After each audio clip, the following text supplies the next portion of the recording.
ऐसी संस्था जो मुस्लिम प्रधान देशों में भी जाकर, जहाँ पर शरिया इत्यादि को मानने वाले लोग बहुत प्रभावी हैं, वहाँ भी जाकर अपने मंदिर स्थापित करती है। भगवान के नाम संकीर्तन की एक बहुत ही प्रसिद्ध धारा को व्यापक रूप से व्यवहार में लाने का प्रयास करती है और इसके कारण भारतवर्ष में रहने वाले हिंदुओं के मन में अपने प्रति श्रद्धा के एक अभूतपूर्व बीज को उदित करती है, अंकुरित करती है। नाम है ISKCON, international society for Krishna consciousness. इन लोगों का कार्य देखने में ऐसा लगता है जैसे पूरे विश्व में भ्रातृत्व, भक्ति और भगवान कृष्ण के प्रति अद्भुत समर्पण की भावना को लेकर उस सिद्धांत के साथ ये लोग कार्य कर रहे हैं। और विश्व में जहाँ जहाँ हिंदू धर्म के अनुयायियों का प्रवेश भी बड़ा कठिन माना जाता है, वहाँ भी जाकर उनकी सरकार से इस बात की अनुमति ले लेते हैं, बिना किसी खून खराबे या बिना किसी तलवार बंदूक के दम पर, केवल भक्ति के दम पर, कि हम यहाँ भी भजन करेंगे, यहाँ भी भगवान की पूजा करेंगे, यहाँ भी मंदिर बनाएंगे। बाहर से देखने पर यह संस्था बहुत ही सुंदर, बहुत ही भक्तिपूर्ण और बहुत ही उदार प्रतीत होती है, किंतु वास्तविकता कुछ भिन्न है। इस संस्था के वास्तविक स्वरूप को समझने का प्रयास करेंगे उन्हीं प्रमाणों के आधार पर जो इस संस्था के लोगों ने, इस संस्था के संस्थापकों ने और इस संस्था के संस्थापकों के गुरुओं ने अपने जीवन में सार्वजनिक रूप से अभिव्यक्त किया है, व्यवहार किया है या लिखित रूप से अपने विचारों को अपने अनुयायियों तक पहुंचाया है। 2 सितंबर 1838 की एक व्यक्ति का जन्म होता है। उसका नाम था केदारनाथ दत्त। केदारनाथ दत्त जब 18 वर्ष के हुए तो बंगाल और उड़ीसा, उस समय संयुक्त बंग क्षेत्र ही माना जाता था, तो बंगाल प्रोविंस हुआ करता था ना, तो बंगाल और उड़ीसा इनके क्षेत्रों में जो ग्रामीण लोग हैं उनमें जाकर साक्षरता को बढ़ावा देने का कार्य करते थे। कौन करते थे? केदारनाथ दत्त। कहाँ करते थे? बंगाल उड़ीसा के क्षेत्रों में, ग्रामीण क्षेत्रों में, ग्रामीण लोगों के मध्य उनको शिक्षित करने का या न्यूनतम स्तर पर साक्षर करने का प्रयास करते थे। और 1894 ईस्वी में जब ये रिटायर हुए तो डिस्ट्रिक्ट मजिस्ट्रेट के पद से रिटायर हुए और ब्रिटिश सरकार के अधीनस्थ होकर ये जिला मजिस्ट्रेट के पद तक पहुंचे थे। अपने जीवन के उत्तरार्ध में केदारनाथ दत्त की रुचि संस्कृत पढ़ने के प्रति हुई। द्विजेंद्रनाथ टैगोर के साथ मिलकर केदारनाथ दत्त ने संस्कृत पढ़ना आरंभ किया और बहुत से विदेशी लेखकों जैसे कि कैंट, गॉथी, हेगेल, स्वीडनबर्ग, ह्यूम, वोल्टायर और स्कोपेनहावर, इन सबको इसने पढ़ा। साथ साथ ब्रह्म समाज की पुस्तकों के प्रति केदारनाथ दत्त की विशेष रुचि थी, विशेष आकर्षण था। और ब्रह्म समाज एक प्रकार का सूडो हिंदुइज्म का संगठन था जो अंग्रेजों के एक बड़े ही चहेते कार्यकर्ता राजा राम मोहन राय, जो कि सनातन धर्म के विरुद्ध जाकर बहुत से कार्यों को ईसाइयत को बढ़ावा देते हुए करने के लिए कुख्यात रहा और सरकार ने जिसे समाज सुधारक के नाम से बताना आरंभ किया था, उसके द्वारा स्थापित ब्रह्म समाज में सनातन धर्म की मूलभूत सिद्धांतों की दुर्गति स्पष्ट देखने को मिलती है। और ब्रह्म समाज के ही पुस्तकों के प्रति केदारनाथ दत्त की रुचि बढ़ने लगी थी। लेकिन एक संस्मरण के अनुसार केदारनाथ दत्त की हिंदुत्व के प्रति रुचि ब्रह्म समाज की पुस्तकों को ही पढ़कर बढ़ी, जैसा कि कहते हैं, as well as the books of the Brahmo Samaj which rekindled his interest in Hinduism. अब केदारनाथ चूंकि जिला मजिस्ट्रेट के पद पर रहा अपने जीवन के कार्यकारी अंतिम दिनों में, और उससे पहले भी अंग्रेजी राज के अधिकारियों के साथ अच्छे संबंध इसके रहे, तो यहाँ पर इसकी दोस्ती होती है चार्ल्स डॉल से। चार्ल्स डॉल जो है वो यूनिटेरियन मिनिस्टर था। कहाँ का? American Unitarian association of Boston. American Unitarian association जो बॉस्टन की संस्था थी, विदेश में जो कार्य थे उनके प्रारंभिक चरण की जो गतिविधियां हैं वो बोस्टन में ही योगानंद ने की थी। और ये संस्था भी जो हम बता रहे हैं आपको, अमेरिकन यूनिटेरियन एसोसिएशन, वो भी बोस्टन की थी। मैं आपको बहुत इनिशियली बता रहा हूँ, मैं आपको बिल्कुल पीछे से ले जाकर बहुत प्रारंभ से इन विषयों को बता रहा हूँ ताकि आप कड़ियों को समझें कि कहाँ से इनका कैसे कैसे संबंध जुड़ा हुआ है। तो अमेरिकन यूनिटेरियन एसोसिएशन जो बोस्टन की संस्था थी, उसका एक केंद्रीय मंत्री जिसका नाम था चार्ल्स डेल, वो कलकत्ता में नियुक्त था। और उसका काम क्या था कलकत्ता में, आप समझ सकते हैं। कलकत्ता में ही, बंगाल में ही मदर टेरेसा भी धर्मांतरण के कार्यों को बहुत गतिविधियां प्रदान करती रही, बहुत तेजी प्रदान करती रही। और जितने भी अंग्रेजी शासक भारत में अपने अभियानों को प्रारंभ करने के लिए आए थे, उनका जो आधारभूत केंद्र रहा वह बंगाल, कलकत्ता ही रहा। यहीं से फिर वो पूरे भारत में कब्जा करने के लिए आगे बढ़ते रहे। मतलब उन्होंने एक ऑथराइज्ड बेस पहले बंगाल को बनाया था, ये भी सार्वजनिक बात है। तो इसने क्या किया, जो चार्ल्स डायल था उसने अपनी संस्था के बैनर के तले एक अभियान चलाया, हम बंगालियों को शिक्षित करेंगे, बंगालियों को पढ़ाएंगे लिखाएंगे। अब कोई मिशनरी संस्था भारत में आकर अगर कुछ पढ़ा रही है तो निश्चित बात यह है कि वो भारतीय मूल्यों के मार्गदर्शन में या भारतीय मूल्यों के मापदंड के अनुसार तो नहीं पढ़ा रही है। कोई मिशनरी संस्था भारत में आकर मैं तुमको शिक्षित करूंगा ऐसा दावा कर रही है कोई संस्था, तो फिर वह जान लीजिए कि वो क्या पढ़ाएगी और उसके पढ़ाए गए लोगों की मानसिकता कैसी होगी। तो ये जो यूनिटेरियन मिनिस्टर था, ये अपनी संस्था के ईसाइयत के प्रचार के लिए कलकत्ता में नियुक्त था। तो Charles Dall at the same time Kedarnath daily met with Charles Dall, नित्य भेंट होती थी चार्ल्स डेल से केदारनाथ दत्त की। A Unitarian minister from the American Unitarian association of Boston posted to Calcutta for propagating Unitarian ideas among the educated Bengalis, और जिसमें एक संभ्रांत वर्ग जो बंगालियों का पढ़ा लिखा था उनके साथ चार्ल्स डेल रोज मिलता था और उनको इस बात के लिए राजी करता था कि आप चूंकि पढ़े लिखे हैं, भद्रलोक में आपकी गणना होती है, तो भद्रलोक वाले जितने भी संभ्रांत परिवार हैं वो हमारे मिशनरी विचारधाराओं के प्रचार प्रसार में भागीदार बने हैं। ध्यान दीजिएगा इस बात पर। हम बंगालियों को शिक्षित करेंगे प्रथम पक्ष, और जो बंगाली पहले से पढ़े लिखे हैं उनको अपने संगठन में सम्मिलित करके उनके संभ्रांत प्रतिष्ठा का प्रयोग करके हम उनके माध्यम से अपने विचारों को प्रसारित करवाएंगे।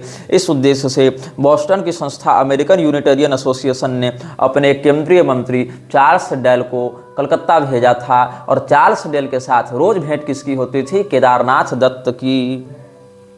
और केदारनाथ दत्त ने चार्ल्स डेल के ही गाइडेंस पर बाइबल इत्यादि का भी अध्ययन किया, और जो यूनिटेरियन एसोसिएशन के जो लेखक इत्यादि थे उनके साहित्य को भी खूब पढ़ा, और उसके बाद कुरान इत्यादि का भी बहुत गहरा अध्ययन किया था इसने। Under Dall's guidance Kedarnath studied the Bible and the Unitarian writings of Channing, Emerson, Parker and others while developing a fascination for the liberalism of Unitarian religious teachings. The young Kedarnath also studied the Quran. Kedarnath Dutt के मन में छवि क्या बनी कि ये जो मिशनरियाँ आई हैं ये उदारवादी मिशनरियाँ हैं, ये किसी संकीर्ण मानसिकता की नहीं हैं, ये तो धार्मिक प्रचार के लिए आई हैं और बड़ी उदारवादी मानसिकता से बस अपनी कुछ अच्छाई बताना चाहते हैं, बाइबल की कुछ अच्छी बातें लोगों तक पहुँचाना चाहते हैं और अपने मजहब का प्रचार करना चाहते हैं। मतलब एक ऐसी संस्था जो पूरे भारत को गुलाम बनाने के लिए तैयार है और क्रूरतापूर्वक अत्याचार कर रही है बाइबल के ही नाम पर, और भारतीय मठ मंदिर गुरुकुलों की व्यवस्था के विरुद्ध खड़ी है, वैसी संस्था से जुड़े लोग केदारनाथ दत्त के लिए क्या थे, रिलीजियस टीचर्स थे, जो कि स्वभाव से कंजर्वेटिव नहीं थे, जो कि स्वभाव से लिबरल्स थे। अब आप आगे देखें, ये जो केदारनाथ दत्त था इसके विषय में जो प्रचार किया जाता है इसका परिचय अगर आप विकिपीडिया में पढ़ेंगे तो मैं विकिपीडिया में इसका परिचय पढ़ के बताता हूं। Bhakti Vinod Thakur born as Kedarnath Dutt was an Indian Hindu philosopher, guru and spiritual reformer of Gaudiya Vaishnavism, who effected its resurgence in India in late 19th and early 20th century, and was called in contemporary scholars as a Gaudiya Vaishnava leader of his time. Among with his son Bhakti Siddhanta Saraswati is also credited with initiating the propagation of Gaudiya Vaishnavism in the West and its global spread. अब केदारनाथ दत्त जो है उसको ये क्या बता रहा है, या इसके अनुयायी क्या बता रहे हैं कि गौड़ीय वैष्णव संप्रदाय के पुनः जागरण में या उसके सुधार और शोधन में इस व्यक्ति का बड़ा हाथ है। मतलब इस्कॉन वाले क्या मानते हैं कि भक्ति विनोद ठाकुर जो अपने पूर्व काल में केदारनाथ दत्त के नाम से प्रसिद्ध था, केदारनाथ दत्त ही बाद में भक्ति विनोद ठाकुर के नाम से चलने लगा समाज में। तो ये केदारनाथ दत्त जो है वो गौड़ीय वैष्णवता का पुनः उद्धार करता है। मतलब इसके अनुसार उस समय भारत में गौड़ीय वैष्णव दृढ़ नहीं थे, पढ़े लिखे नहीं थे, प्रभावी नहीं थे। मतलब ये उद्धार किया है गौड़ीय संप्रदाय का, ऐसा इन लोगों का दावा है। मतलब उस समय के जो गौड़ीय लोग थे वो कुछ काम के नहीं थे इनके अनुसार। उस समय के गौड़ीय लोग सिद्धांत विहीन थे इनके अनुसार। उस समय के गौड़ीय लोग भगवान की भक्ति नहीं करते थे इनके अनुसार। तो किसने उनको ऐसा करना सिखाया, किसने उस संप्रदाय का उद्धार किया? भक्ति विनोद ठाकुर ने। ये बात ये लोग प्रचारित करते हैं। तो भक्ति विनोद ठाकुर उर्फ केदारनाथ दत्त के विषय में आगे बताएंगे। तो he tackled the task of reconciling Western region and traditional belief by accommodating both modern critical analysis and Hindu mysticism in his writings. Kedarnath Dutt जब भी कुछ लिखता था भारतीय हिंदू सभ्यता के आलोक में, तो उसमें एक परछाई या एक बड़ा सम्मिश्रण पाश्चात्य विचारों और सभ्यता का भी होता था। उनके विचारों से प्रभावित होकर वो हिंदू धर्म की व्याख्या किया करता था। हिंदू धर्म की व्याख्या करने के लिए जो प्रेरणा मिलती थी, जो शैली अपनाई जाती थी, वो वही थी जो चार्ल्स डैल इत्यादि विदेशियों ने, अमेरिकन्स ने, ब्रिटिशर्स ने इसको प्रभावित रूप से समझाई थी, बताई थी। मतलब हिंदू धर्म की व्याख्या अंग्रेजी चश्मे से देखकर ये करता था। तो समझ लो कि किस प्रकार से मैक्स मुलर ने, मैकॉले ने हिंदू धर्म की अनर्गल व्याख्या की, बस वही सिद्धांत भक्ति विनोद ठाकुर ने भी अपनाया। Kedarnath's spiritual quest led him at the age of 29 to become a follower of Chaitanya Mahaprabhu. He dedicated himself to the study and practice of Chaitanya's teachings, emerging as a leader within the Chaitanya Vaishnava movement in Bengal. 29 वर्ष की उम्र में केदारनाथ दत्त ने चैतन्य महाप्रभु के ग्रंथों को या चैतन्य महाप्रभु के उपदेशों को पढ़ना, सुनना, समझना प्रारंभ किया और धीरे धीरे चैतन्य महाप्रभु के नेतृत्व में जो वैष्णव आंदोलन बंगाल में हुआ उसका नायक बन गया, लीडर बन गया। तो मतलब इससे पहले जो लोग इसको पढ़ा रहे होंगे सिद्धांत, तो वो क्या नायक नहीं थे, क्या वो लीडर नहीं थे? लेकिन ये क्या हो गया? तो ये लीडर बन गया, ऐसा इस्कॉन वालों का दावा है। अच्छा, इसके बाद इसने क्या किया? ग्रामीण और शहरी क्षेत्रों में चैतन्य महाप्रभु के विचारों का प्रसार करते हुए, उपदेश देते हुए, पुस्तकें छापते हुए और स्वयं से बंगाली भाषा में गीतों को लिखते हुए ये फैलाने लगा। और उसमें एक बात यहाँ ध्यातव्य है, आप देखेंगे, he also opposed what he saw as apasampradayas और numerous distortions of the original Chaitanya teachings. He is credited with the rediscovery of the lost site of Chaitanya's birth in Mayapur near Navadvip, which he commemorated with a prominent temple. इसकी दृष्टि में, केदारनाथ दत्त की दृष्टि में, चैतन्य महाप्रभु के जो उपदेश हैं वो गौड़ीय लोग पालन नहीं कर रहे थे उस समय। ये बताएगा कि गौड़ीय लोग को क्या करना चाहिए। चैतन्य महाप्रभु के उपदेश गौड़ीय लोग विकृत रूप से प्रसारित कर रहे थे, इसलिए इसने चैतन्य महाप्रभु के उपदेशों को सही तरीके में और ओरिजिनल तरीके में बताना प्रारंभ किया, ऐसा इसका दावा है। और साथ ही साथ इस्कॉन के लोग इसको इस बात का श्रेय देते हैं कि चैतन्य महाप्रभु की जो वास्तविक जन्मस्थली थी नवद्वीप के मायापुर में, उसकी इसने खोज की और वहां पर उनकी स्मृति में एक मंदिर का भी निर्माण करवाया। अब देखो, भक्ति Vinod Thakur led the spread of Chaitanya's teachings in the West in 1880, sending copies of his works to Ralph Waldo Emerson in the United States and to Reinhold Rost in Europe. भक्ति विनोद ठाकुर जो केदारनाथ दत्त है वो पहले ही अमेरिकन यूनिटेरियन एसोसिएशन के Charles del के निकट संबंध में रहा था और बाइबल इत्यादि उससे पढ़ता रहता था। अब जब इसने चैतन्य महाप्रभु के विचारों को लिखना और प्रसारित करना आरंभ किया तो किसी मान्य गौड़ीय संप्रदायाचार्य से उसको वेरीफाई नहीं करवाया कि देखिए मैं चैतन्य महाप्रभु के इस सिद्धांत को ऐसे प्रचारित कर रहा हूं, ये सही है कि गलत। मतलब ये स्वयं में इतना आत्ममुग्ध व्यक्ति था कि इसने स्वयं को ही चैतन्य महाप्रभु के संप्रदाय का उद्धारक भी घोषित कर दिया। लेकिन इसका गुरु कौन रहा, किसने इसको इस प्रकार का ज्ञान दिया, इसके विषय में बातें स्पष्ट नहीं है। बल्कि बातों को देखेंगे तो उस समय के गौड़ीय लोगों ने तो इसको चैतन्य महाप्रभु के ग्रंथ और पुस्तक देने से भी मना कर दिया था कि तुम मत लो, तुम अधिकारी नहीं हो उसके। तो इसने क्या किया, स्वयं से ही इधर उधर से बातें जोड़ तोड़कर सुनी सुनाई बातों के आधार पर कुछ पुस्तकें इधर उधर हाथ में लग गई लाइब्रेरी इत्यादि से, तो वहीं से फिर इसने अपने आप को गौड़ी संप्रदाय का उद्धारक घोषित कर दिया। और इन बातों को वेरीफाई करवाने के लिए, इन बातों के प्रसारण के लिए ये उन्हीं लक्ष्यों का आश्रय लेने लगा। मतलब किसी गौड़ीय संप्रदायाचार्य की शरण में यह नहीं गया, किसी गौड़ीय संप्रदायाचार्य के द्वारा वेरीफाई इसको नहीं किया गया। इसने क्या किया, इसने दो लोगों को अपनी लिखित पुस्तकें भेजनी आरंभ की, जिसमें एक था अमेरिका में रहने वाला रैल्फ वाल्डो इमर्सन और दूसरा था रेनहोल्ड रोस्ट, एक अमेरिका का एक यूरोप का।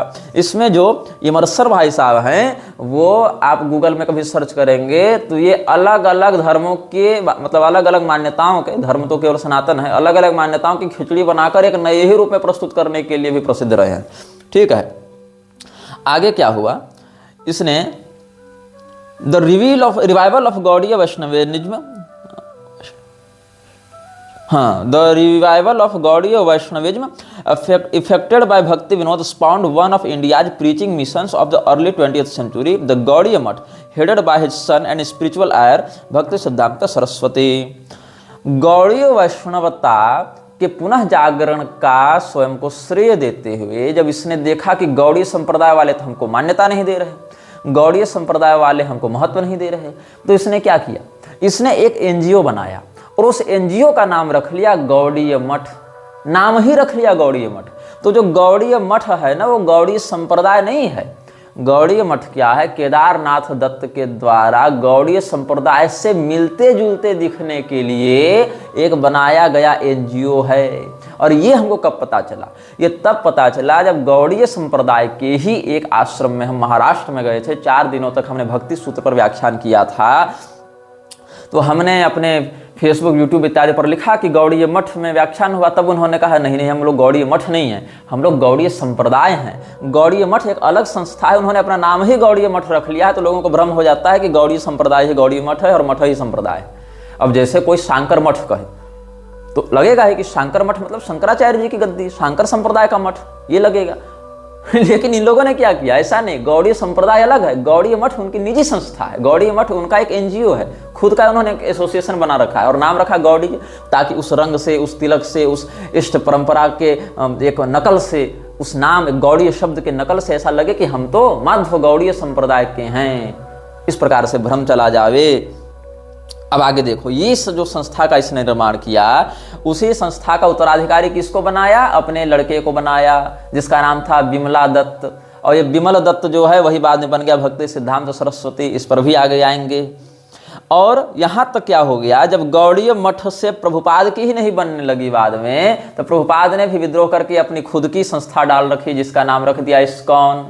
तो इस्कॉन जिसने बनाया अभय डे ने, उसका गुरु था बिमल दत्त और बिमल दत्त के पिता थे केदारनाथ दत्त। तो केदारनाथ दत्त ने गौड़ीय संप्रदाय से विद्रोह करके बनाया गौड़ीय मठ और उसके लड़के तक वो मठ बढ़िया चला। और उसके लड़के के बाद जब अभय डे उसमें घुसा तो उसने गौड़ीय मठ से विद्रोह करके बना लिया इस्कॉन। तो मूल परंपरा कहीं नहीं है इनकी। ये जो कहते हैं हम बोनाफाइड गुरु परंपरा से हैं, हम बिल्कुल विशुद्ध गुरु परंपरा से हैं, गुरु परंपरा छोड़ो, इनकी तो एनजीओ परंपरा ठीक से नहीं चल पाई, तो गुरु परंपरा क्या इनकी ठीक से चलेगी? ये धरातल का सत्य है। उसके बाद क्या हुआ, Bengali renaissance and the bhadralok, जब बंगाल में एक पुनः जागरण का दौर चला आधुनिक इतिहासकारों के अनुसार, तब क्या हुआ, Kedarnath Dutt belonged to the Kayastha community of Bengali intellectual gentry that lived during the Bengal renaissance and attempt to rationalise their traditional Hindu beliefs and customs. तो बंगाल के संभ्रांत कायस्थ परिवार से बिलोंग करता था केदारनाथ दत्त। और केदारनाथ दत्त का जन्म 1838 ईस्वी में हुआ था, जब भद्रलोक, मतलब जो भद्रलोक एक शब्द है, मतलब सभ्य लोग, पढ़े लिखे संभ्रांत लोग, उनके परिवार में जन्म हुआ था। तो क्या हुआ, ये भद्र लोग जो थे वो स्वयं को अन्य लोगों से बड़ा ऊंचा दिखाते थे। ये एक जाति या क्षेत्रगत भावना बंगालियों में सदैव रही है कि भारत के अन्य लोगों की तुलना में वो स्वयं को बहुत कलाकार, बहुत पढ़े लिखे, बहुत संभ्रांत, बहुत सभ्य, बहुत उन्नत सभ्यता वाले मानते हैं और भारत के ही अन्य लोगों को इस मामले में बहुत नीचा दिखाते रहते हैं। और अब स्वयं को अलग विशिष्टता दिखाने के लिए क्या करने लगे, भद्रलोक टाई, कोट, पैंट इत्यादि पहनने लगे। मतलब ये जान जाइए कि हालत तो बंगाल और बांग्लादेश में ये रहा, अब असम में भी ये है।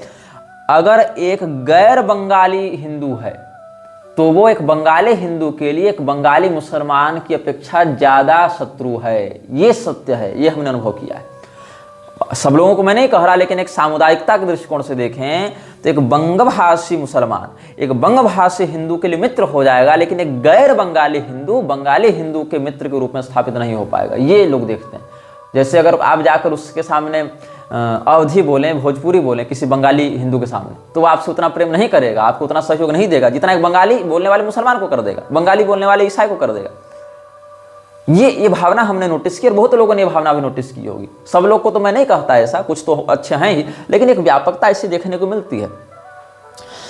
तो ये क्या हुए, भद्रलोक क्या करने लगे? The bhadralok refers to the gentle और respectable people was a class of Bengali Hindus who served the British administration in occupations requiring western education and proficiency in English and other languages। इन्होंने अंग्रेजों के साथ बड़ी सुंदर साठगांठ की, अंग्रेजी भाषा सीखने लगे, अंग्रेजी परिधान पहनने लगे, अंग्रेजी खान पान करने लगे और अंग्रेजों की सेवा में बड़ा सहयोग देने लगे, ब्रिटिश एडमिनिस्ट्रेशन में अच्छे पदों पर पहुंचने लगे।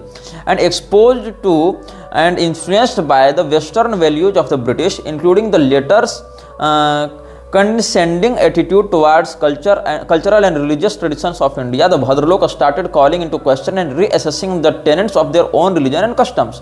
लेकिन बाद में जब अंग्रेजियत कुछ अधिक हावी होने लगी और बंगालीपना कम होने लगा, तब इन लोगों ने कहा हमको अपना संस्कार, अपनी सभ्यता, अपनी संस्कृति भी ध्यान में रखनी पड़ेगी।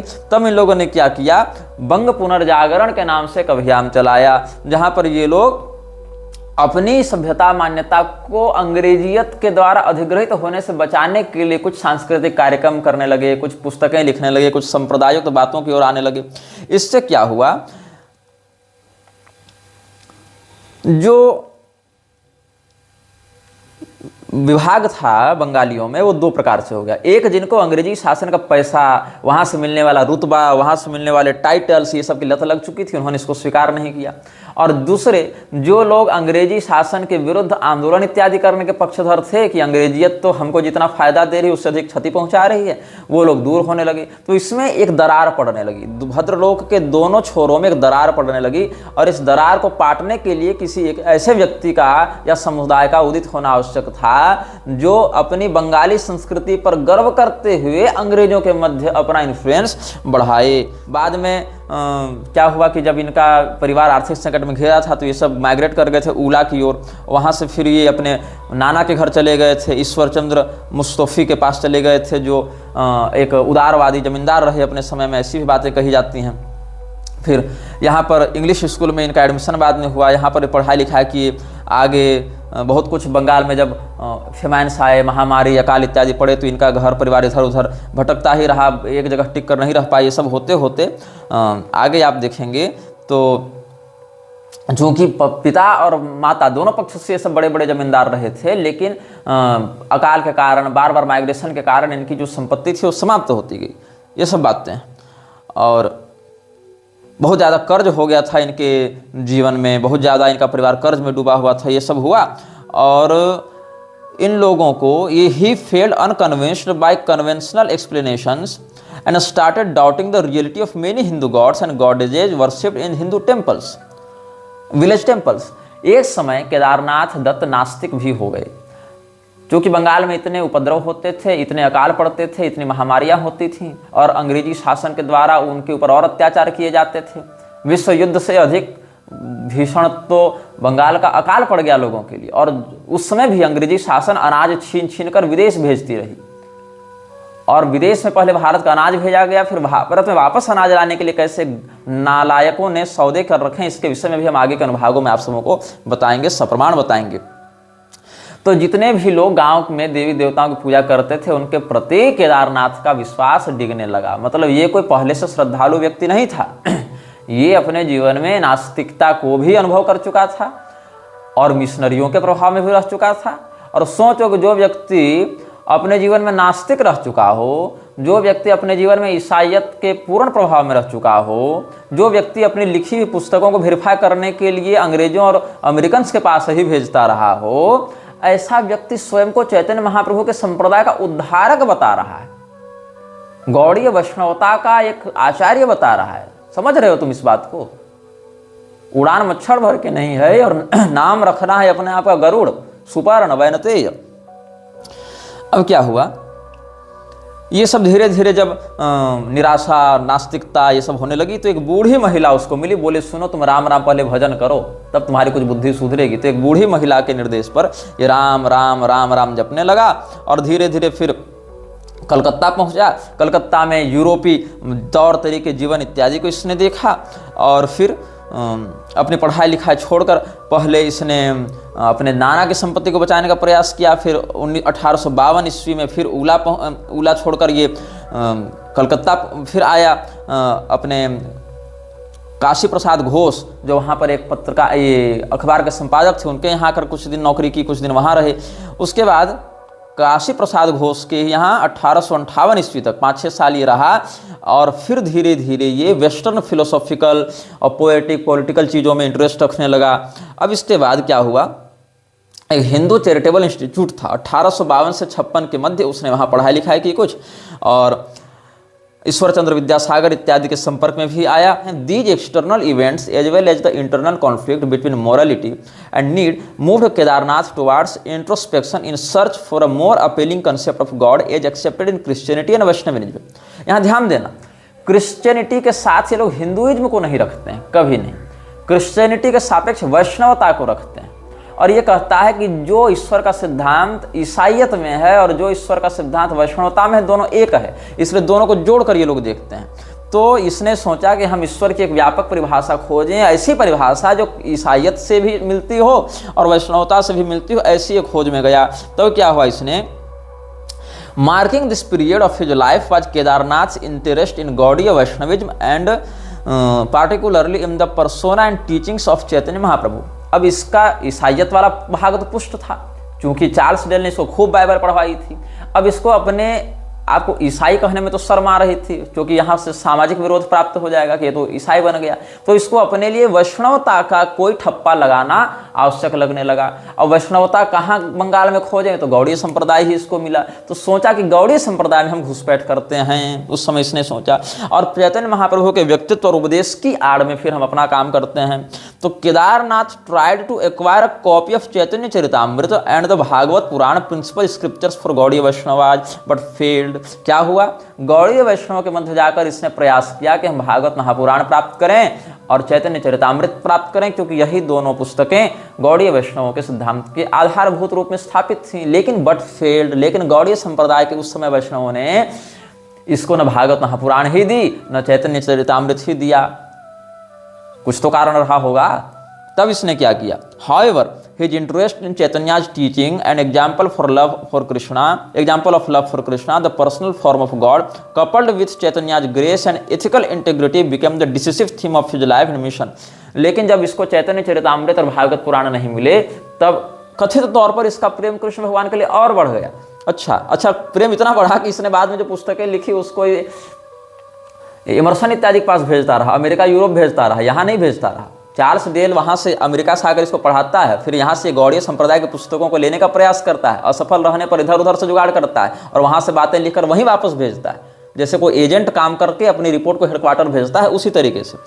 अब क्या हुआ, इन February 1866 Kedarnath Datta received with a friend's help a position with the registrar's office as a special deputy registrar of assurances with powers of a deputy magistrate and deputy collector। 1866 में अचानक से इसको एक ऐसा पद मिलता है अपने एक दोस्त की मदद से। यहाँ नोटिस करने वाली बात है, इस दोस्त का नाम यहाँ पर स्पष्ट नहीं किया गया, पता नहीं इसका कौन सा दोस्त था और पता नहीं वो अंग्रेजी शासन में किस हैसियत में था। लेकिन अचानक से जीवन में भटकते भटकते इसको एक डिस्ट्रिक्ट मजिस्ट्रेट के अधिकारों से युक्त पद प्राप्त हो जाता है, वो भी हिंदू होकर, भारतीय होकर, अंग्रेजी शासन में। आज के समाज में ऐसा संभव नहीं है। उस समय के समाज में अंग्रेजी शासन में किस प्रकार के संबंध इसके अंग्रेजों से थे कि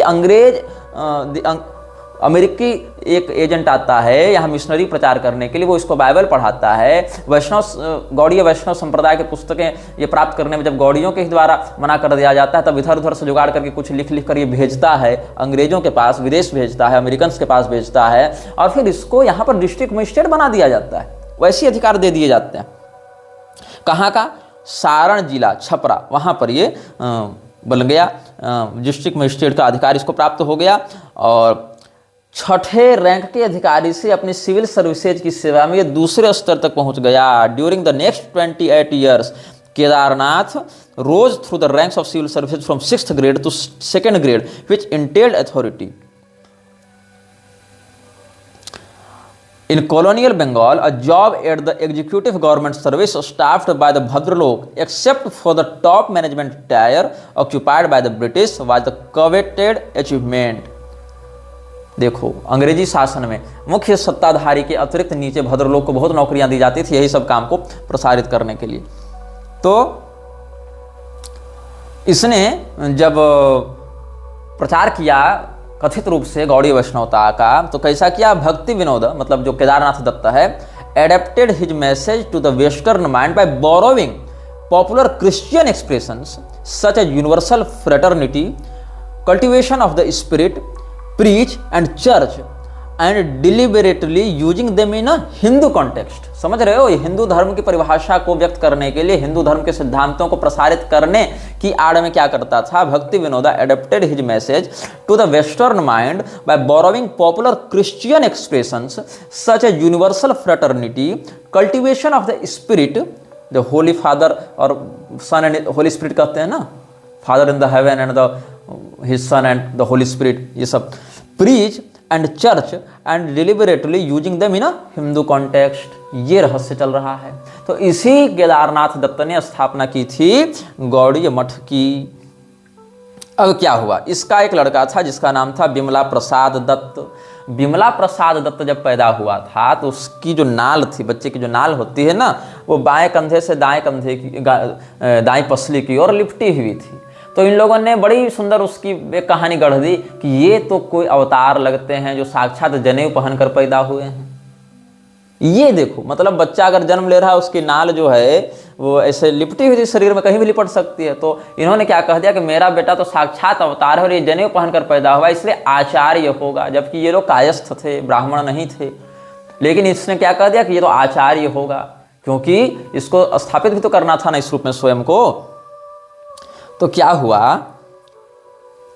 जो सड़ गोस्वामी की बात आती है उसके विषय में हम बाद में आएंगे। पहले हम भक्ति सिद्धांत सरस्वती की बात करते हैं, उर्फ बिमला प्रसाद दत्त। तो भक्ति सिद्धांत सरस्वती का जन्म हुआ था 6 फरवरी 1874 को और 1 जनवरी 1937 को ये मरा। Born Bimala Prasad Datta was an Indian Gaudiya Vaishnava Hindu guru, acharya and revivalist in early 20th century India. To his followers, he was known as Srila Prabhupada, an honorific also later extended to his disciple Abhay Charan Arvind Bhakti Vedanta Swami Prabhupada. Srila Prabhupada के नाम से इसी की प्रसिद्धि हुई थी। किसकी? भक्ति सिद्धांत सरस्वती की। और बाद में श्रील प्रभुपाद की उपाधि ट्रांसफर किसको हुई? इसी के उत्तराधिकारी कह लें, अभय चरण अरविंद भक्ति वेदांत स्वामी, जिसने गौड़ीय मठ से विद्रोह करके स्थापना की इस्कॉन की, और जिसने स्पष्ट कहा था कि हमारे इस्कॉन के फॉलोअर्स गौड़ीय मठ के लोगों से मिलना जुलना बंद करें। ये सब प्रमाण भी आगे हम देंगे। तो गौड़ीय मठ क्यों बनाया गया? गौड़ीय संप्रदाय से विद्रोह करके, चैतन्य महाप्रभु की आइडियोलॉजी को हाईजैक करके अपनी एक स्वतंत्र सत्ता को खड़ा करके अंग्रेजियत का प्रसार करने के लिए केदारनाथ दत्त के द्वारा एक एनजीओ का गठन किया गया जिसका नाम था गौड़ीय मठ। और उसके लड़के ने फिर उस मठ को आगे बढ़ाया। लेकिन जो एसी है अभय चरणारविंद, अभय डे, उसने फिर गौड़ीय मठ से भी विद्रोह करके, मतलब एक नकली से एक दूसरी नकली ब्रांच निकाल ली, जिसको कह दिया इस्कॉन, और कह दिया ये तो असली गुरु परंपरा है हमारी। गुरु परंपरा छोड़ो, यहां तो एनजीओ इनकी असली नहीं टिक पाई। तो क्या हुआ, 1918 में इसने अपना नाम, जो बिमला प्रसाद दत्त है, उसने अपना नाम रखा भक्ति सिद्धांत सरस्वती। अब सरस्वती क्या है? सरस्वती एक योगपट्ट है। योगपट्ट मतलब 10 प्रकार की उपाधियां शंकराचार्य जी के संप्रदाय में वेदानुसार मान्य हैं। गिरि, पुरी, भारती, वन, अरण्य, तीर्थ, आश्रम, पर्वत, सागर और गिरि है, गिरि पर्वत सागर, और इधर तीर्थ, आश्रम, अरण्य, वन, गिरि, पुरी, भारती, ये सब 10 उपाधियां होती हैं। इसमें सरस्वती, गिरि पहले बोल दिया ना, हाँ, तो गिरि, पुरी, भारती, सरस्वती, वन, अरण्य, तीर्थ, पर्वत, सागर, आश्रम, ऐसे करके 10 उपाधियां होती हैं। तो इसमें जो सरस्वती उपाधि है उसके 2 भेद होते हैं। शक्ति संगम तंत्र में जहां पर 10 नामियों की परंपरा का वर्णन है, वहां पर कहते हैं कि आनंद सरस्वती देवी तथा इंद्राक्ष सरस्वती। सरस्वती में 2 भेद होते हैं, एक आनंद सरस्वती और एक इंद्र सरस्वती। तो आनंद सरस्वती की परंपरा आप देख लेंगे, जैसे स्वामी निश्चलानंद सरस्वती, स्वामी स्वरूपानंद सरस्वती, स्वामी सदानंद सरस्वती, स्वामी अभिमुक्तेश्वरानंद सरस्वती। तो आनंद सरस्वती वाले ये सब में है।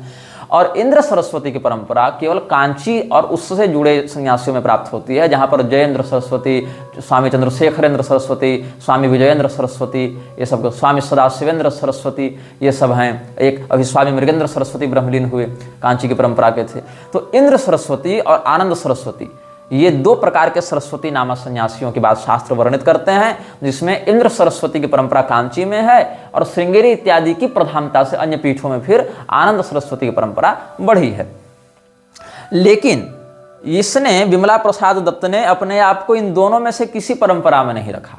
सरस्वती बस इसने उठाया, न इसने आनंद पकड़ा न इंद्र पकड़ा। सरस्वती क्यों दिखाया? ताकि हम शंकराचार्य के समान गौरव को प्राप्त कर सकें, क्योंकि उसमें सरस्वती टाइटल जो है वो बड़ा ट्रेंड में चल रहा था दयानंद सरस्वती के कारण।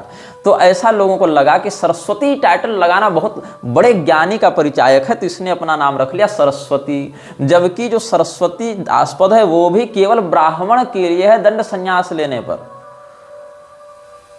लेकिन इसने क्या किया? दंड इत्यादि पकड़ लिया, त्रिदंड इत्यादि के नाम से त्रिदंडी स्वामी भी लिखने लगा था अपने आप को, और कह दिया कि हम सरस्वती हो गए। तो इसको संन्यास किसने दिया? किसी ने नहीं, इसने स्वयं को ही स्वयं से संन्यास दे दिया, क्योंकि ऑथेंटिसिटी तो कोई दे नहीं रहा था इसको।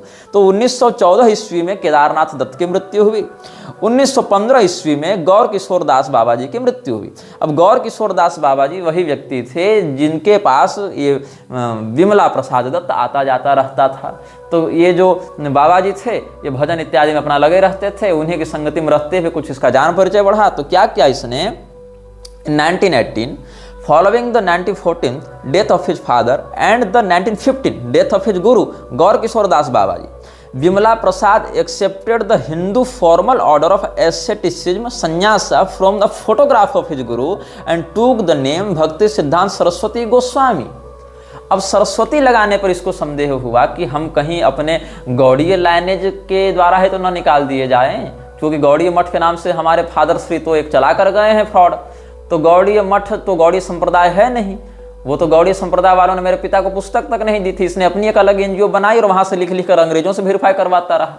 तो कहीं सरस्वती लगाएंगे तो गौड़ी वाले ना निकाल दें, और गोस्वामी लगाएंगे तो कहीं इधर से हमको लोग मान्यता न दें। तो इसने दोनों ही ठूस लिया अपने नाम में, लिख दिया भक्ति सिद्धांत सरस्वती गोस्वामी।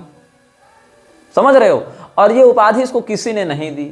ये प्रभुपाद के गुरु की बात बता रहा हूं मैं, जो अभय चरणारविंद प्रभुपाद के नाम से फेमस हुआ। ऐसे इसकी उपाधि भी श्री प्रभुपाद ही थी, लेकिन मैं ये बता रहा हूं तुमको, इसने अपना नाम स्वयं रख लिया भक्ति सिद्धांत सरस्वती गोस्वामी। तो लोगों को लगा रही है तो बड़ा विशुद्ध कोई तगड़ा ही व्यक्ति होगा, तो गोस्वामी भी लिखता है सरस्वती भी लिखता है। गोस्वामी वाले लोग तो सरस्वती नहीं ही लगा रहे थे और सरस्वती वाले गोस्वामी नहीं ही लगा रहे थे, ये दोनों पकड़ लिया।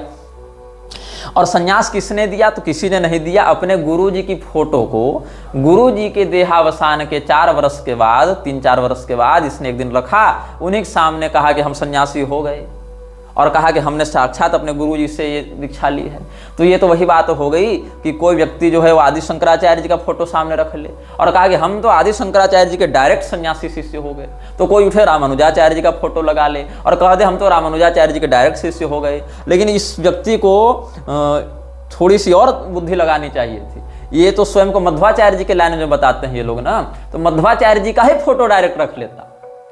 गौर किशोर दास बाबा जी का फोटो तो रखने की आवश्यकता थी नहीं, इसको तो सीधे बोनाफाइड गुरु परंपरा मिल जाती कि सीधे मध्वाचार्य जी का फोटो रख लेता और कह देता कि हम तो भैया सीधे मध्वाचार्य जी के डायरेक्ट दंडी शिष्य हो गए। और या फिर चैतन्य महाप्रभु का ही फोटो सामने रख लेता। और इनकी आवश्यकता क्यों है? ये तो साक्षात कृष्ण भगवान का ही फोटो रख लेता अपने सामने, कह देता कि हम साक्षात कृष्ण भगवान से सीधे ये ज्ञान प्राप्त किए हैं। एवं विवस्वते योगम के बाद तो मेरा ही नंबर था। तो ये फ्रॉड चल रहा है यहाँ पर। और Bhakti Siddhanta Saraswati inaugurated in Calcutta the first centre of his institution later known as the Gaudiya Math. जो इसके पिता भक्ति विनोद ठाकुर ने जिन बातों को संस्थागत रूप से स्थापित करने का प्रयास किया था, उसी बात को एक नया प्रारूप देते हुए इसने गौड़ीय मठ का उद्धार किया। मतलब इसके पिता पहले से एक संस्थान बना चुके थे, लेकिन ये संस्थान उतना वर्ल्ड वाइड फेमस नहीं हुआ था, ये वर्ल्ड वाइड उतना काम नहीं कर पाए थे, बस लिखित रूप से कुछ कुछ बातें ये कर रहे थे। तो गौड़ीय मठ का जो सांस्कारिक प्रारूप है वो किसने रखा था? भक्ति विनोद ठाकुर ने। लेकिन इसको ढांचागत रूप में किसने आगे बढ़ाया? एक ब्रांडिंग इसकी किसने की? रिब्रांडिंग करना होता है ना, वो किया भक्ति सिद्धांत सरस्वती गोस्वामी और विमला प्रसाद दत्त ने। तो गौड़ीय मठ बनाया किसने? सांस्कारिक रूप से केदारनाथ दत्त ने बनाया। क्यों बनाया? गौड़ीय वैष्णव संप्रदाय से विद्रोह करके, क्योंकि उन लोगों ने इसको मान्यता दी नहीं थी और इसको महत्वाकांक्षा थी कि हम कुछ करें, अंग्रेज लोग इसके माध्यम से कुछ करवाना चाहते थे। तो इसने गौड़ीय मठ के जो आधारभूत बातें हैं उसको सामने रखा, गौड़ीय वैष्णव मुख्य संप्रदाय से विद्रोह करके। और उसके जीवन काल में तो इसका विस्तार हो नहीं पाया, तब इसकी रिब्रांडिंग करके किसने इसको कलकत्ता में स्थापित किया? गौड़ीय मठ के नाम से रिब्रांड करके इसके लड़के विमला प्रसाद दत्त ने, जिसने अपने ही गुरु के मरने के 4 साल के बाद उनकी फोटो रख के स्वयं को सन्यासी घोषित कर दिया और गोस्वामी भी खींच लिया, सरस्वती भी खींच लिया, दोनों उपाधि रख ली अपने पास, किसी ने दिया नहीं, स्वयं टान लिया। अब ये जो गौड़ीय मठ था ये क्या करने लगा? पूरे भारत में इसने अपने 64 शाखाएं स्थापित की और भारत से बाहर इसमें म्यांमार में और कहाँ जर्मनी और इंग्लैंड, यहाँ भी इसने 3 सेंटर बनाए। तो it soon developed into a dynamic missionary and educational institution with 64 branches across India and 3 centres abroad in Burma, Germany and England. फिर दैनिक, साप्ताहिक, मासिक और इस प्रकार से इसने पुस्तकें और पत्रिकाओं का, अखबारों का प्रकाशन आरंभ किया। And public programmes as well as through such innovations as theistic exhibition with dioramas. Bhakti Siddhanta is known for his intense and outspoken oratory and writing style as the Acharya Kesari. अब देखो, सरस्वती गोस्वामी इत्यादि तो लिख लिया था, लेकिन कोई इसको आचार्य नहीं मान रहा था, वैष्णवाचार्य नहीं मान रहा था। तो जाति से कायस्थ होने के बाद भी इसने दंड संन्यास ले लिया, जबकि मुखजाना मयम धर्मो भीतम दंड धारणम, भगवान ने स्वयं वैष्णवागम में ही वैष्णव संप्रदाय के अंतर्गत निषेध किया है कि अब्राह्मण व्यक्ति दंड संन्यास नहीं लेता है, त्रिदंड धारण नहीं करता है। त्रिदंडी सन्यासी की जो योग्यताएं हैं, जो अर्हताएं हैं, उनको वेद, पुराण, तंत्र इत्यादि के मत से हमने आज से 1 महीने पहले के निर्गत किए वक्तव्य में बताया था। आप सब उसको हमारे मुख्य चैनल पर या फेसबुक इत्यादि पर श्रवण कर सकते हैं, जहां हमने त्रिदंडी सन्यासी की योग्यताओं और मान्यताओं के सांप्रदायिक अनुशासन के विषय में बताया है। तो ये न तो ब्राह्मण था, न इसको किसी ने त्रिदंड संन्यास दिया, न इसके गुरु ने ही इसको संन्यास दिया, न इसको किसी प्रकार के आचार्यत्व की संसिद्धि थी। इसने क्या किया? जब हमारे पिता स्वयं को गौड़ीय वैष्णव से विद्रोह करके स्थापित कर सकते तो हम क्यों नहीं? इसने स्वयं अपने गुरु के फोटो के सामने संन्यास भी ले लिया, इसने स्वयं अपने गुरु के फोटो के सामने दंड भी पकड़ लिया, इसने स्वयं अपने गुरु के फोटो के सामने अपने आप को सरस्वती और गोस्वामी भी कह दिया, और जब कुछ नहीं मिला तो अपने नाम के आगे ये लगाने लगा आचार्य केसरी। मतलब हम आचार्य नहीं, आचार्यों के मध्य हम सिंह हैं। मतलब आचार्याणाम केसरी, आचार्यों के मध्य आचार्येषु केसरी इव भाति स आचार्य केसरी ही। आचार्यों के मध्य जो सिंह के समान बैठे वह आचार्य केसरी होता है। वो सिंह बैठता है सिंहासन पर, तो इसने अपना सिंहासन इत्यादि भी गढ़वा रखा था। सब बातें होगी, उसको व्यासपीठ इत्यादि भी कहा करता था। तो क्या किया इसने? Bhakti Siddhanta opposed the non dualistic interpretations of Hinduism और Advaita that has emerged as the prevalent strand of Hindu thought in India, seeking to establish traditional personalist Krishna Bhakti as its fulfillment and higher synthesis. इसने सबसे पहला काम किया अद्वैत का खंडन, क्योंकि अद्वैत का खंडन करने से सीधे सीधे उन लोगों के सहानुभूति और श्रद्धा का पात्र बन जाता जो पहले से अद्वैत के विरुद्ध खड़े थे, जैसे कि मध्व संप्रदाय के लोग। तो अब ये शंकराचार्य के संप्रदाय में तो आ नहीं सकता था, समर्थन तो करते बनता नहीं। ऊपर से गौड़ीय परंपरा को इसने अपनाया था, तो इसने सोचा कि कैसे भी करके हम सीधे अद्वैत वालों से अगर टकराएंगे तो उन लोगों के हम चहेते बन जाएंगे जो पहले से अद्वैत के विरोध में खड़े हैं। जैसे गुरुचरण दास को कोई जानता पहचानता था नहीं, लेकिन मेरे विरुद्ध 2-4 वक्तव्य देने के बाद रामभद्राचार्य ये सबसे उठना बैठना हो गया, क्योंकि निग्रहाचार्य के विरुद्ध में खड़ा हो गया व्यक्ति। तो उसके बाद लोगों को लगा रही ये भी तो पहले से निग्रहाचार्य से जो टकरा रहे थे वो लोग इसको हाथों हाथ प्रसिद्ध करने लग गए। ये सब बातें हो गई। तो यहाँ भी यही इसने किया। Eight the same time through lecturing and writing.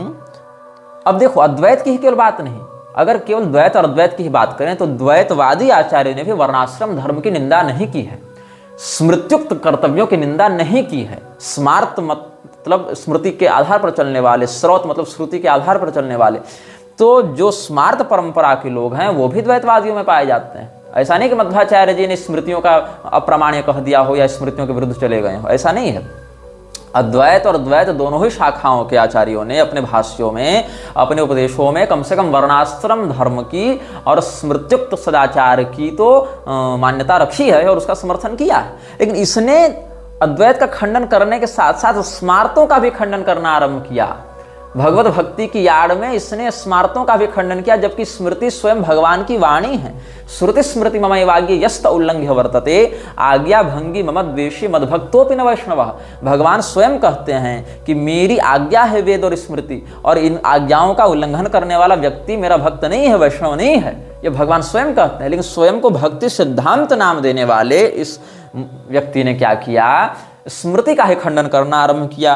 और क्या कहते हैं, और चूंकि ये ब्राह्मण था नहीं स्वयं और इसने त्रिदंड संन्यास ले रखा था, इसके कारण इसका जो पारंपरिक विद्वान थे उन्होंने बड़ा विरोध किया। तब इसने क्या किया, ब्राह्मणों के विरुद्ध लेखन प्रारंभ किया, स्मृतियों के विरुद्ध लेखन प्रारंभ किया, वर्णाश्रम के विरुद्ध लेखन प्रारंभ किया। तो क्या हो गया, अंत में Bhakti Siddhanta Saraswati Prabhupada targeted both the castes of Smarta Brahmins, hereditary priests and sensualised practices of numerous Gaudiya Vaishnavism spin offs, branding them as asampradayas. अब जब गौड़ीय संप्रदाय के लोगों ने भी इसका विरोध करना आरंभ किया तो कहा नहीं, तुम लोग नकली हो, हम असली हैं, तुम लोग अपसंप्रदाय हो, हम असली संप्रदाय हैं, हम चैतन्य महाप्रभु के असली ये ओरिजिनल अनुयायी हैं। और कहता क्या है कि sensualised practices of numerous Gaudiya Vaishnavism spin offs, branding them as apasampradayas, deviations from the original Gaudiya Vaishnavism taught in the 16th century by Chaitanya Mahaprabhu and his close successors. अब देखो, चैतन्य महाप्रभु स्वयं ब्राह्मणों का विरोध करते थे क्या? चैतन्य महाप्रभु स्वयं ब्राह्मणों के विरुद्ध कोई या स्मृतियुक्त कर्तव्य के विरुद्ध जाते थे क्या? ऐसी बात नहीं है। चैतन्य महाप्रभु अपने पिता का विधिवत श्राद्ध करते थे, अपने पिता के श्राद्ध में ब्राह्मणों का विधिवत सत्कार किया करते थे। और चैतन्य महाप्रभु विप्रद्रोही नहीं थे। लेकिन ये जो भक्ति सिद्धांत था, जो विमल प्रसाद दत्त था, इसने अपने गुरु के मरने के 4 साल के बाद उनके फोटो के सामने स्वयं को दीक्षा भी दे दी और क्या कह दिया कि हम तो ब्राह्मणों को नहीं मानेंगे, हम इनकी परंपरा को नहीं मानेंगे, असली वैष्णव तो हम हैं, असली गौड़ी हम हैं। जबकि आप श्री चैतन्य मंगल में देखेंगे तो क्या कहते हैं चैतन्य महाप्रभु के पिताजी के परलोक गमन के समय कि मायेर कांदना देखे बापेर मरणे, कांदे सचीर सुत अझोर नयने, गजमतिहार ये न गांथिल सुताय, नयाने गैले जल विशाल ही आय, भक्त गणे इष्ट गणे हाहाकार करे, प्रभुर कांदनाय कांदे सकल संसारे। चैतन्य महाप्रभु अपने पिताजी की मृत्यु पर जो विलाप कर रहे हैं उसका वर्णन है। तो सृष्टि नष्ट हय प्रभु तोमार क्रंदने, नारी गणे प्रबोध करिल सची देवी, गोरा चांदेर मुख देखी सब पास रिबी। गौरचंद्र भी नाम था ना, अनंत संहिता में श्री कृष्ण चंद्र जो चैतन्य महाप्रभु उनके गौरचंद्र इत्यादि भी नाम वर्णित हैं। कृष्ण चैतन्य गौरांगौ गौरचंद्र सची सुतः, प्रभुर गौर हरिर नामानि भक्तिदानी में अनंत संहिता में चैतन्य महाप्रभु के नाम वर्णित हैं। ये चैतन्य महाप्रभु भगवान श्री कृष्ण के शक्त्यावेशावतार के अंतर्गत मान्य होते हैं। और श्री चैतन्य महाप्रभु ने कोई बहुत बड़े बड़े मठ और ये सब परंपराएं नहीं स्थापित की थी, केवल भगवत भक्ति का ही उपदेश देकर लोक कल्याण का उन्होंने सदाचार पूर्वक श्रुति स्मृति से अविरुद्ध भाव से ही वर्णन किया है। इतना ही उनका कार्य रहा कि हम अपने भगवत भजन के दम पर व्यक्ति को समस्त कर्तव्यों का फल प्रदान करते हुए उनको भगवान से जोड़ दें। अन्यथा शरणम नास्ति त्वमेव शरणम मम, इसी भाव से उन्होंने शिक्षाष्टक इत्यादि में भी अपनी बातें कही हैं। तो चैतन्य महाप्रभु का नाम सचीसुत या गौरचंद्र इत्यादि भी है। वही सब बातें श्री श्री चैतन्य मंगल में कह रहे हैं। तो क्या हुआ यहाँ पर, आपने सुधीर प्रभु सब संवरिया, काल जथोचित कर्म करिल सत्क्रिया, तबे वेद विधि मते ये छिल उचित, करिल बापेर कर्म कुटुंब बेष्टित, पितृभक्त प्रभु तबे पितृयज्ञ कैल। पितृयज्ञ मतलब क्या, श्राद्ध इत्यादि को पितृयज्ञ कहते हैं। पितृभक्त प्रभु तबे पितृयज्ञ कैल क्रमे क्रमे यथाविधि ब्राह्मणेर देल तोयाधार अन्न भोजनाद द्रव्यत ब्राह्मणेर दिला प्रभु पितृभगत जगन्नाथ वैकुंठ गमन ई कथा आपने से द्विजोत्तम गौरचंद्रेर पिता। ये बात हुई। तो चैतन्य महाप्रभु जी ने अपने पिताजी का विधिवत श्राद्ध किया है, वैदिक विधि से ब्राह्मणों का सत्कार किया है, लेकिन वही चैतन्य महाप्रभु का स्वयं को वास्तविक अनुयायी बताकर अन्य गौड़ीय वास्तविक संप्रदायों को अपसंप्रदाय का टैग लगाने वाला ये विमल दत्त जो है, ये ब्राह्मणों के विरुद्ध भी लिखता रहा, ये स्मृतियों के भी विरुद्ध लिखता रहा और अद्वैत का खंडन भी करता रहा। कुल मिलाकर शास्त्रों में इसने कुछ नहीं माना अपनी बकवास के अलावा। और अब तो ये हाल हो गई कि जो षड गोस्वामी की बात गौड़ीय संप्रदाय में है, रूप गोस्वामी, सनातन गोस्वामी, जीव गोस्वामी, रघुनाथ भट्ट गोस्वामी, रघुनाथ दास गोस्वामी, गोपाल भट्ट गोस्वामी, ये सब जो षड गोस्वामी हुए हैं, इन गोस्वामियों के टक्कर में स्वयं को दिखाने के लिए इसको जीव गोस्वामी का अवतार लोग बताने लग गए। अपने चेलों से इसने ऐसा प्रपंच फैलवाया कि ये प्रभुपाद तो जीव गोस्वामी का अवतार बन गया। और इसी के तुलना में इसके चेले अभय चरणारविंद प्रभुपाद वर्जन 2.0 को भी लोग षड गोस्वामी में से किसी एक का अवतार किंवा सप्तम गोस्वामी की उपाधि भी देने लग गए। ये प्रपंच फैलाया गया है इस्कॉन की पैदाइश से पहले से। अभी तो मैं इस्कॉन पर भी नहीं आया हूं, अभी तो मैं जड़ ही बता रहा हूं। इस्कॉन पर तो मैं बाद में आऊंगा, अभी तो मैं यहां पर इस्कॉन की पैदाइश से पहले की बात बता रहा हूं कि क्या क्या हुआ। तो ये ऐसा तो प्रपंच किसका रहा, विमल प्रसाद दत्त का, जो बाद में बन गया भक्ति Siddhanta Saraswati. However, after the demise of Srila Prabhupada in 1937, the Gaudiya Math became tangled by intense dissent and the United Mission in India was effectively fragmented. क्या हो गया, जब ये विमल प्रसाद दत्त उर्फ श्रील प्रभुपाद उर्फ भक्ति सिद्धांत गोस्वामी सरस्वती पता नहीं क्या किया 1937 में मर गया, तब इसके द्वारा स्थापित जो एनजीओ थी गौड़ीय मठ वो बिखरने लगी, टूटने लगी। और बाद में प्रभुपाद ने गौड़ीय मठ के लोगों से मिलने जुलने से भी मना किया है अपने चेलों को, इस पर भी हम आएंगे।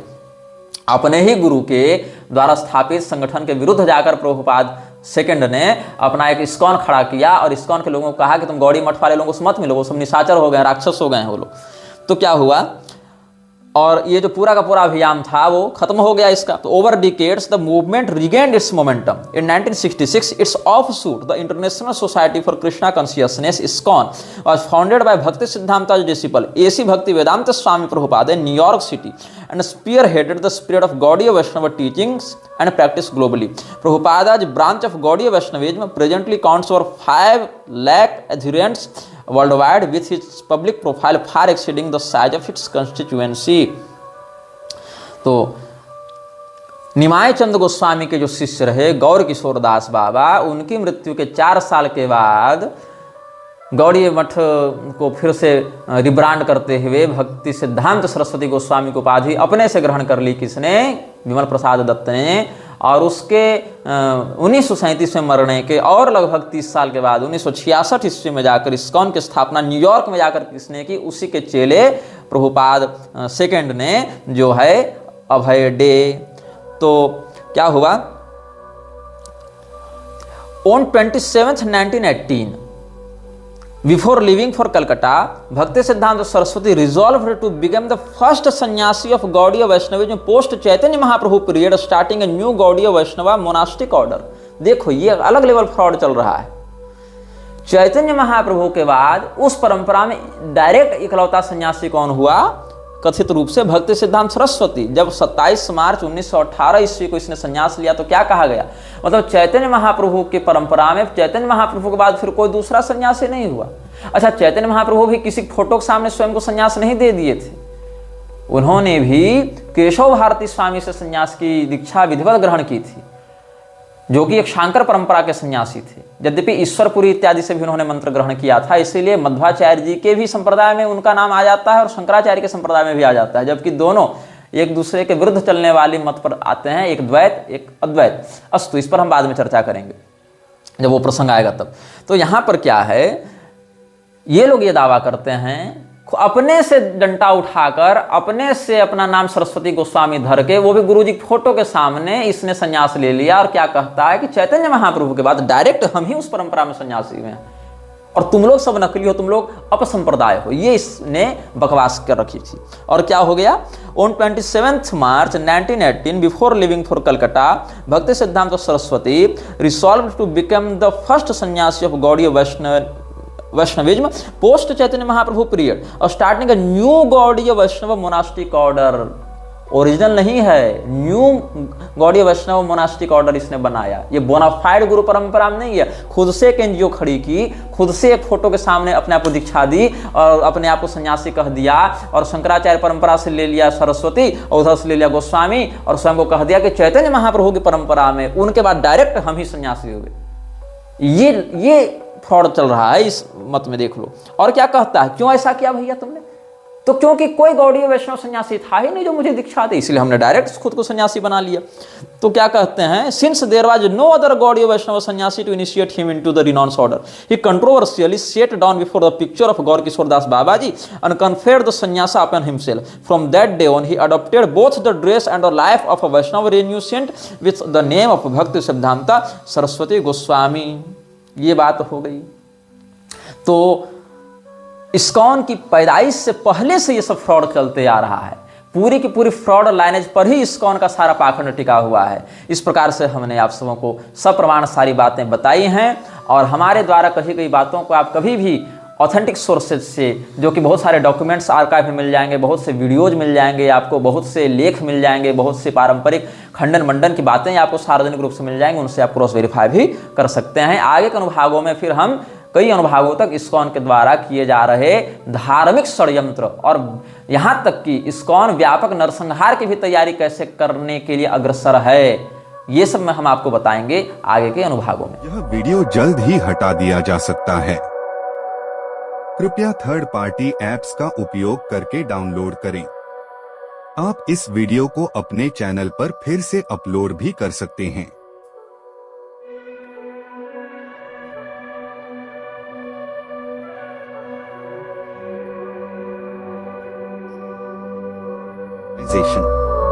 This video may get deleted soon. Please download using third-party apps. You may also re-upload this video on your channels. Thank you.